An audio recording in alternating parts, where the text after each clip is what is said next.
One of the greatest gifts that we can give our fellow humans is to listen, to really listen, to forget about our desire to respond and correct.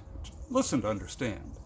Now, being a good listener is a big ask, but here are 10 tips that can improve your listening skills right away. Number 10, lose distractions. Turn off the iPad, turn off the computer, close the book, and pay full attention to the other person.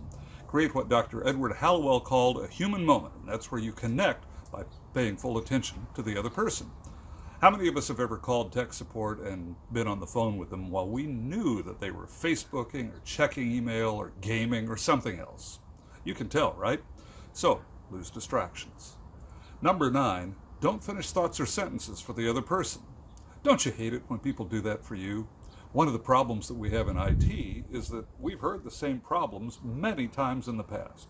So, it's perfectly understandable that we would jump to a conclusion about where our customer is going when they're describing a problem. Truth be told, 99% of the time, we'd be correct. But then there's that 1% of the time when they take an unexpected turn that changes the problem. And if we've already finished the thought or sentence for them, we'll miss the nuance that changes everything and possibly even give an incorrect solution. So let them finish, even if you think you've heard it a million times, and you may have. This might be the one time when you hear something different. It only takes a few seconds to let them finish. Number 8, don't get defensive.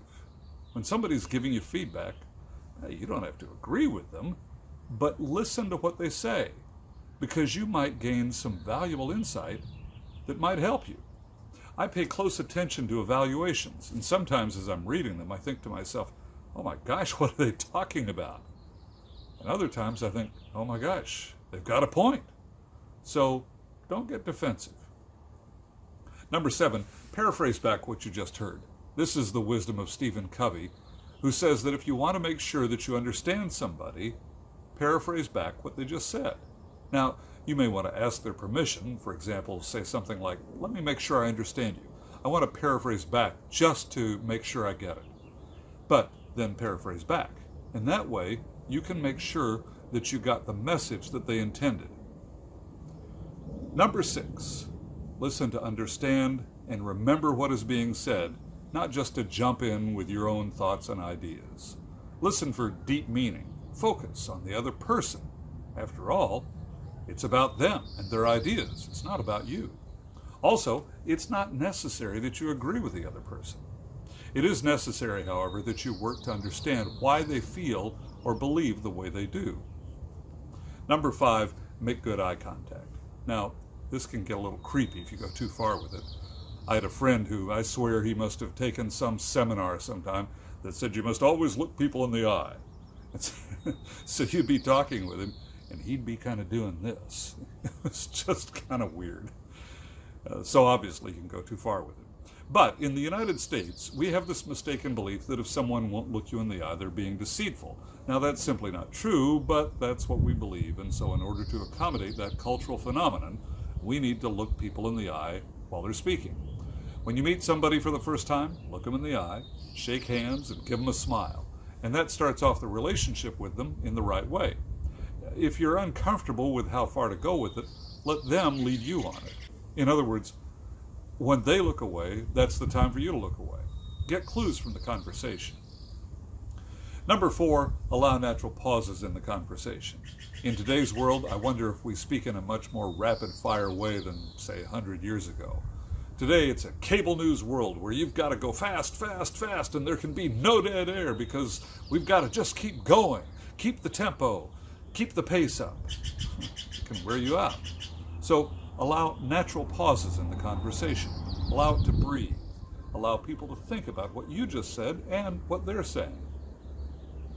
Number 3, ask relevant and open-ended questions. You can't come up with relevant questions unless you're paying attention to what the speaker is saying. Open-ended questions are questions that can't be answered with a single word. They require some sort of explanation. Number 2, keep an open mind. In Thomas Keita's wonderful book, Don't Believe Everything You Think, he talks about our 6 basic flaws in thinking. And one of them is something called confirmation bias. That's where we seek to confirm our pre-existing beliefs and conveniently ignore anything that contradicts them. So keep an open mind. Be open to new information. Be open to new ways of doing things. Again, you don't have to agree with it. And the number one way to be a better listener is stop talking. To quote the Dalai Lama, when you speak, the only thing you hear are things that you already know. You only learn something new when you're listening. So stop talking long enough to listen, to hear what people are really saying. In our world in IT, our jobs are not about technology. Our jobs are about helping our end users do their jobs more productively, creatively, and efficiently. And if it doesn't solve a human problem, then what's the point? In my work with IT people, I help them find ways to show that they care. Competence is critically important, but what we remember is how we were treated, how people made us feel. Most of us can learn people skills. They're simply beliefs and behaviors that can be learned. Being a good listener is one of the greatest gifts that we can give to our fellow humans. It requires that we focus on the speaker and that we listen to understand and remember what's being said. Being a good listener requires us to be intentional about listening well and aware when we start to drift away. I'm Don Crawley.